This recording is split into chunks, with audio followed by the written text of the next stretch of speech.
প্রতিদিন সকালে কবুতরগুলোকে যদি আপনি সরিষা খেতে দেন, এই যে সরিষা, তাহলে তারা 12 মাস সুস্থ থাকবে। প্রতিদিন সকালে অল্প একটু করে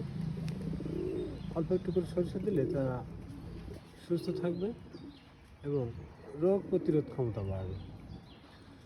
আমাদের হাঁস, মুরগি, কবুতর এদেরকে যদি প্রতিদিন একটু করে দানাদার খাবার দেওয়া হয়, তাহলে তাদের সারাক্ষণ তারা সুস্থ থাকতে পারে এবং 12 মাস সবার থাকবে, ডিম বাচ্চা করবে।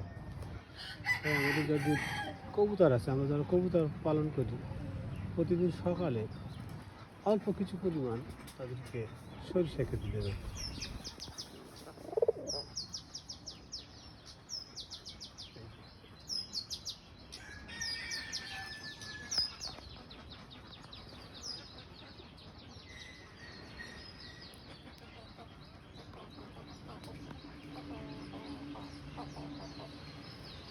দেখেন সকালে সব খাওয়াই বন্ধ।